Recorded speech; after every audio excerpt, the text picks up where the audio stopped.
శ్రీమాత్రే నమః. అందరికీ శుభోదయం అండి.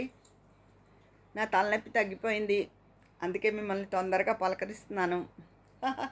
నిన్నటి వీడియో నేనేదో ఫ్రస్ట్రేషన్లో ఉండి చేశాను అనుకున్నారు చాలామంది. అలా ఏం కాదండి. చాలామంది ఇంట్లో నేను చూశాను, పెద్దవాళ్ళ చాదస్తాల మధ్య పిల్లల వాళ్ళ కోరికలు నెరవేరాలి. పిల్లలు కోరికలు అంటే కోరికలని కాదు, ఏదైనా చిన్న విషయానికైనా పిల్లలు ఇంకా కొంచెం పెళ్ళయ్యాక మెచ్యూరిటీ వస్తుంది, కానీ పెళ్ళి కాని క్రితం కొంచెం కొంచెం గారంగా వాళ్ళ మాట చెల్లాలనుకుంటారు కదా. ఈ రెండింటి మధ్య నడి వయసులో వాళ్ళు నలిగిపోతున్నారు. అందులో మగపిల్లలకి తండ్రి ఒక మాట చెప్తాడు, ఈ మగపిల్లలు ఇంకో మాట చెప్తారు. అటు మధ్యలో వాడు వినడా మాట అని భార్యని అంటారు, అమ్మ ఏంటిది అని పిల్లాడు అంటారు. మధ్యలో తల్లి నలిగిపోవడం, ఈ పెద్దవాళ్ళ మధ్య నలిగిపోవడం, ఇవన్నీ చూసి చేసిన వీడియో. మా ఇంట్లో పరిస్థితికి వస్తే మా పిల్లలు నా రోజు రెగ్యులర్గా నా దగ్గర ఉండరా. ఆ స్టేజ్లో అన్నీ నాకు వెళ్ళిపోయాయి.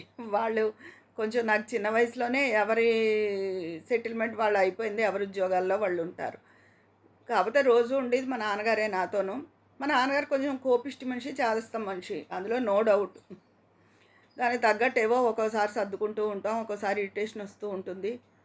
కాకపోతే నాకు అనిపిస్తుంది, పెద్దవాళ్ళు అయిన తర్వాత ఎవరికైనా, అంటే మా నాన్నగారు చిన్నప్పటి నుంచి కొంచెం కోపిష్టి మనుషులండి. అమ్మ ఉండగా అలా చెల్లుబడి అయ్యేది, కానీ అమ్మ కాలం చేసాక కూడా ఆయన మారతారేమో, ఇన్నేళ్ళు కాపురం చేసిన భార్య దూరం అయ్యిందనే బాధ కొంత.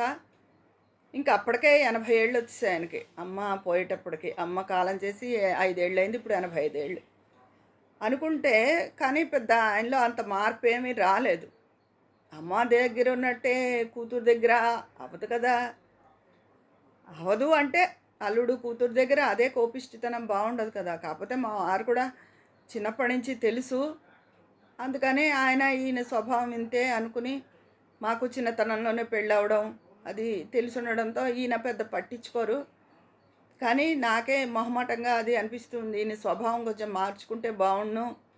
ఇంకా ఇన్నేళ్ళు అయిపోయినా ఏంటిది, మనమే సర్దుకుని ఉంటున్నాం కదా, ఎవరి అభిష్టం మేరకు వాళ్ళకి. అలాంటిది ఇంత వయసు వచ్చినా కూడా మనుషులు అలాగే ఉంటే ఎలాగా అనిపిస్తుంది. ఎవరైనా సరేనండి, పెద్దవాళ్ళు చిన్నవాళ్ళు, ఈ వయసు ఆ వయసు అని కాదండి, మనుషుల్లో అడ్జస్టబుల్ మెంటాలిటీ ఉండాలి, ఫ్లెక్సిబుల్గా ఉండాలి. అప్పుడు చాలా వరకు ఎక్కడ ఏ సమస్యలు రావని నా ఉద్దేశం. మనం కలిసిపోవాలి. అది మా కోడళ్ళతో అయినా అంతే, కలిసిపోతాను నేను. వాళ్ళు ఫ్రెండ్లీగా మాట్లాడుతుంటే నేను ఫ్రెండ్లీగా మాట్లాడుతూ ఉంటాను. అది వాళ్ళు సరదాగానే ఉంటారు, నేను సరదాగానే ఉంటారు. ఎవరో మొన్న అంటున్నారు, మీ కోడళ్ళు అదృష్టవంతులు, మీరు వాళ్ళతో కలిసిపోతారు అని. మా కోడళ్ళ విషయంలో నేను మెయిన్ ఎప్పుడు అనుకునేది ఒకటేనండి, నేను అసలు మా రెండో అబ్బాయిని కడుపుతున్నప్పుడు ఆడపిల్ల పుట్టాలని చాలా కోరుకున్నాను, కానీ మళ్ళీ అబ్బాయే పుట్టాడు. అందుకని నేను మా కోడళ్ళని ఏమనుకుంటాను అంటే, నేను గొప్పగా చెప్పట్లేదు, నిజంగా నా మనస్ఫూర్తిగా నా గుండెల్లోంచి వచ్చే మాట చెప్తున్నాను. నేను కనకుండా, కష్టపడి కనకుండా నాకు భగవంతుడు 2 కూతుళ్ళని ఇచ్చాడు అనుకుంటాను. అందుకని వాళ్ళకి నాకు పెద్ద క్లాషెస్ రావు. ఇప్పుడు మా అబ్బాయిలు నన్ను విసిగించరా, మా అబ్బాయిలు ఏమైనా అనరా, అలాంటి వాళ్ళ మీద కోపం పెట్టేసుకుంటామా, అలాగే కోడళ్ళు అనుకుంటాను. అంటే వాళ్ళే నన్నేం విసిగించారు, నాతో జాగ్రత్తగానే ఉంటారు. వాళ్ళ అత్తగారని వాళ్ళ పరిధిలో వాళ్ళే ఉంటారు. కాకపోతే కొంచెం వాళ్ళు మేము ఎక్కువ ఫ్రెండ్లీగా ఉంటాం. చిన్నపిల్లలు కొంచెం జోకులు అవి వేస్తూ సరదాగా ఉంటారు కదా, అందుకని నేను కూడా కొంచెం వాళ్ళతో కలుస్తూ ఉంటానన్నమాట. పెద్దవాళ్ళతో ఉండేటప్పుడు పెద్దవాళ్ళతో, చిన్నపిల్లలతో ఉండేటప్పుడు చిన్నపిల్లలు, మన వయసు వాళ్ళతో ఉండేటప్పుడు మన వయసులా. అలా కొంచెం నాది ఫ్లెక్సిబుల్ మెంటాలిటీ. ఎలా అంటే అలా నన్ను నేను మౌల్డ్ చేసుకుని ఉండగలుగుతాను. అప్పుడు పెద్దవాళ్ళకి వాళ్ళతో మాట్లాడినట్టు ఉంటుంది, మన ఏజ్ వాళ్ళతో మనం ఎలాగా మనసు విప్పి మాట్లాడతాం. పిల్లలకి వాళ్ళతో కలిసినట్టు ఉంటుంది. అంతేగాని మనకి గంభీరంగా ఒక గిరి గీసుకుని కూర్చుంటే మనకు మాత్రం ఏం తోస్తుంది. ఇదిగో రేపు అందరూ ఎక్కడి వాళ్ళు అక్కడికి వెళ్ళిపోతారు పిల్లలు. క్రిస్మస్ అని వచ్చారు 2 వాళ్ళు, చిన్నవాడు పెద్దవాడు కూడా, పిల్లలు వాళ్ళు కోడళ్ళు వెళ్ళిపోతే రేపు మళ్ళీ నేను మా వారు మా నాన్నగారు. మా వారు ఎప్పుడు ఫుల్ బిజీ, మామూలే కదా. మళ్ళీ రేపంతా నాకు శూన్యంగానే ఉంటుంది. రేపటి రోజు కొంచెం ఎక్కువ డల్గా ఉంటాను, తర్వాత మళ్ళీ నా పనిలో నేను పడిపోతానులేండి. అది. నాకు అంత ఖాళీ ఉండదు. మా వారేదో హెల్ప్ చేయమంటూ ఉంటారు. ఆయనకి హెల్ప్ చేయాలి. మా ఇంట్లో వంటలు కొంచెం చెప్పాగా మా నాన్నగారు ట్రెడిషనల్‌గానే తింటారు. అందుకని అవి ఒక 2, 3 ఐటెమ్స్ చెయ్యాలి. పొద్దున బ్రేక్‌ఫాస్ట్ చెయ్యాలి. తర్వాత మా వారి కోసం ఎవరో ఒకరొచ్చి ఆయన కోర్ట్‌కెళ్ళిన టైంలో అస్తమానం డోర్ నాక్ చేసి అడుగుతూ ఉంటారు.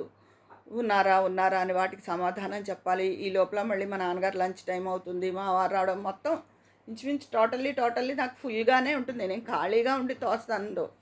నా పని నాకున్నా చిన్నపిల్లలు వాళ్ళు ఇంట్లో ఉన్నారనుకోండి, ఆ ఉత్సాహం వేరు కొంచెం. వాళ్ళు అలా జోష్‌గా ఉంటారు గదా! అందుకని పిల్లలకు ఉంటే బావుండు అనిపిస్తుంది. మరి వాళ్ళ ఉద్యోగాలు, వాళ్ళ వాళ్ళ జీవితాలు వాళ్ళకుంటాయిగా. మన దగ్గరే కూర్చోమంటే ఎలాగా? అప్పుడు బాధపడతాం. అయ్యో! వీడికి ఇంకా ఉద్యోగం రాలేదు, వీడికి ఇంకా పెళ్ళవ్వలేదు ఇలా అని. అన్నీ బాధలే. అందుకని ఎవరి ఇదిలో వాళ్ళు ఉంటే మంచిది.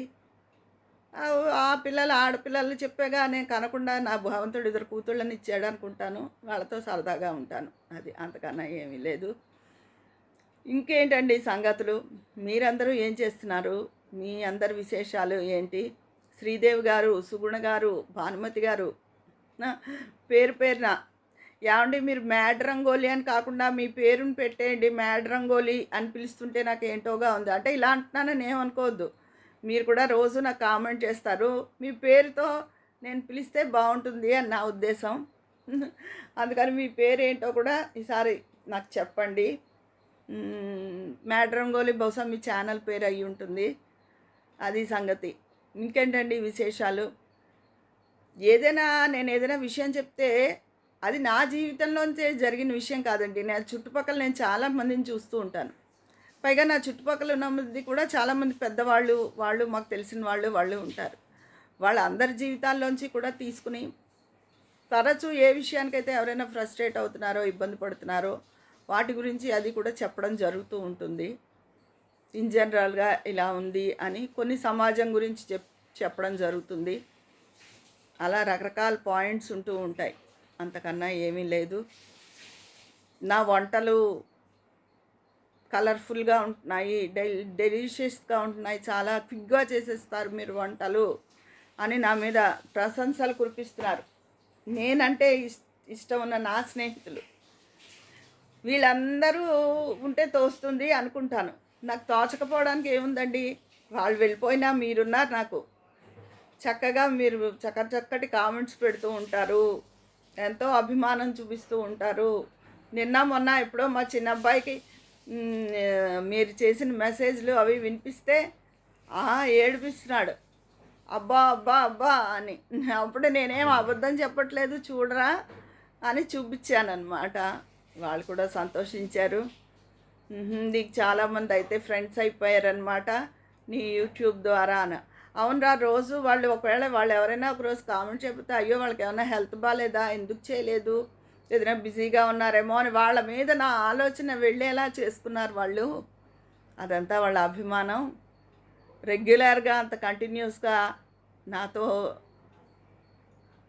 ఇంటరాక్ట్ అయ్యి ఉన్నారు వాళ్ళు అని చెప్తున్నాను. అయితే మెయిల్ ఐడి ఇస్తా అని చెప్తున్నాను. కొంతమంది పర్సనల్ కొన్ని క్వశ్చన్స్ అడగాలండి అని చెప్తే, ఈ మెయిల్ ఐడి ఉన్నది కాకుండా వేరే మెయిల్ ఐడి క్రియేట్ చేసి ఇస్తాను అంటున్నాడు. ఇవాళ ఎట్టి పరిస్థితిలో పని చేసి నీకు అన్నీ అరేంజ్ చేసే ఊరు వెళ్తానని మాట ఇచ్చాడు నా చిన్న కొడుకు. చూద్దాం ఎంతవరకో. దాన్ని బట్టి నేను మీకు మెయిల్ ఐడి ఇవ్వడం జరుగుతుంది. ఇవ్వండి ఈరోజు మీతో నా కబుర్లు. ఇందులో పెద్ద మ్యాటర్ ఏమీ లేదు. కాకపోతే మరి రోజు మిమ్మల్ని పలకరించకపోతే నేనేమయ్యానా నిన్న తలనొప్పి వచ్చిందండి ఈవిడికి ఎలా ఉందా అని మీరు అనుకుంటారు. మీతో మాట్లాడిపోతే నాకు తోచదు, నా కామెంట్ చేయకపోతే మీకు తోచదు అనే ఇదిలోకి వచ్చేసాం కదా. నేను ఏమైనా వంటలు చేస్తే ఈరోజు అప్లోడ్ చేస్తాను మీకు. మరి ఉండనా మరి రేపు ఇవాళ ఇంటికి కొంతమంది బంధువులు కూడా వచ్చాయి. ఇది ఉంది కొంచెం మా హడావుడి ఉంది. కాకపోతే నిన్న తలనొప్పిగా ఉంది ఇవన్నీ చెప్పాను కదా.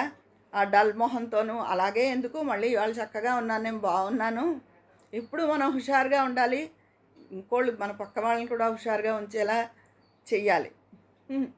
అందుకని నేను బాగానే ఉన్నాను అని చెప్దామని ఈ వీడియో చేశాను. మీరందరూ కూడా కామెంట్ బాక్స్లో మీ మీ మాటలు తెలియజేయండి. మళ్ళీ అక్కడ మాట్లాడుకుందాం. ఉంటాను. మీ స్నేహితురాలు విజయ పన్నాల.